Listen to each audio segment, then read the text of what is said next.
Hello, brains. As an ADHD expert, I have consumed a ton of information and advice about ADHD. And as a new mom, I have consumed a ton of parenting information and advice. And now I have converged them. My 4 tips for making life easier for yourself as a parent with ADHD.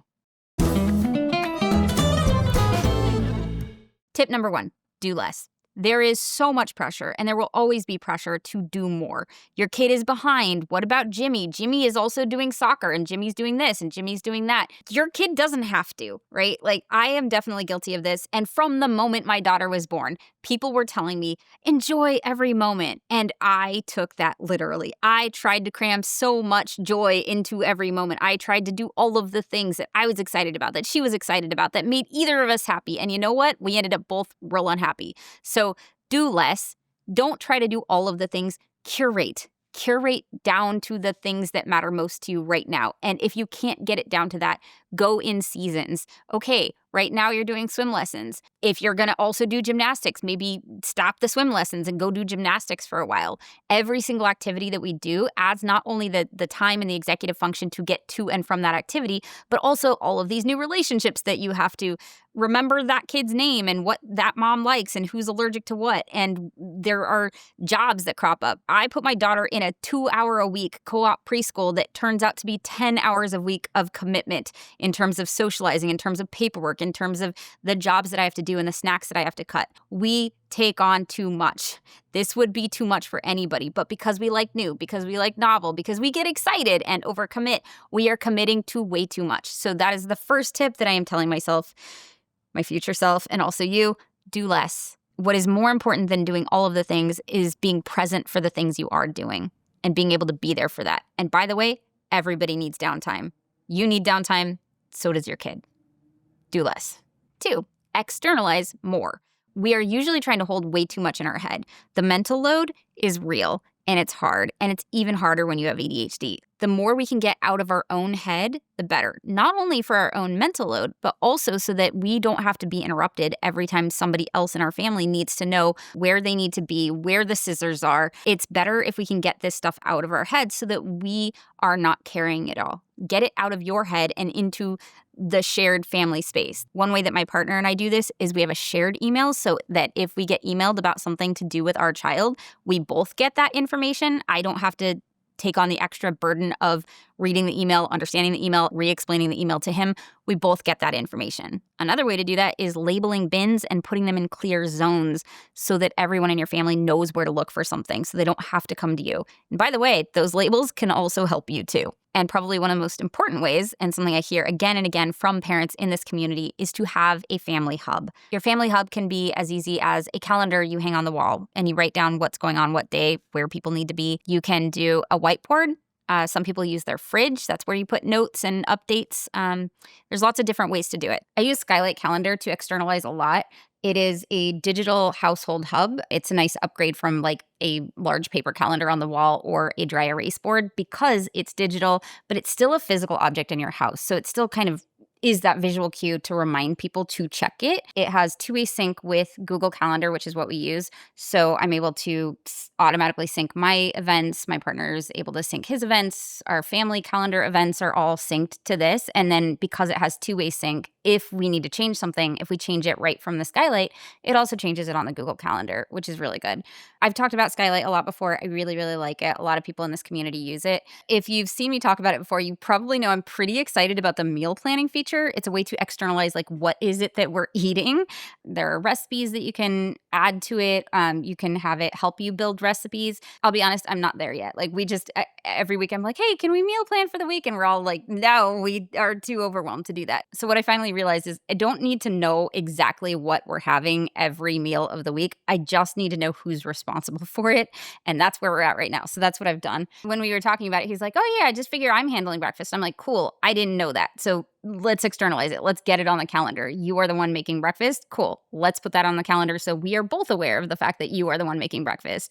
And if I'm planning on cooking, let him know because then he knows not to worry about it that night. Skylight is also a good place to externalize tasks. So there are a lot of times where he's like, oh yeah, I'm handling this. I'm like, I didn't know you were handling it. Or he doesn't know that I need him to handle something. So we try to get all of that out of our brains. Having a household hub helps ensure that you do not become the household hub. It's also empowering for the other people in your household to be able to see what's going on without having to come and ask you. You can try it risk-free for the first half of the school year with Skylight's 4-month money-back guarantee.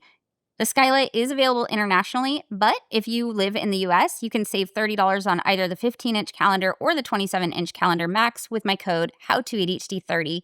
For the first time ever, the code works on either Skylight, either the 15-inch or the 27-inch, so you can get whichever one is right for you. The important thing is to get the information out of your head, put it somewhere where everybody has access to it so that you are not the access point. Just like you don't want to be the keeper of all of the information, you don't want to necessarily be the keeper of time. So having something like the time timer so that you can tell other people, like, this is how long it will be until dinner is ready.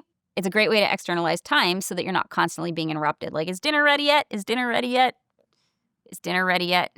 3, recharge regularly. Before becoming parents, my partner and I could do the very ADHD thing of running ourselves into the ground and then needing a day to recharge. And we could take that day because we didn't have a kid yet, right? Once we had a kid, we realized we can't do that. We can't just keep going until we run out of batteries because we might run out of batteries in the middle of a diaper change or, God forbid, bedtime. So while we might not have as much time to recharge, we do need to recharge more as a maintenance thing than as an emergency thing because you can't crash and then just be like, yes, I cannot parent today.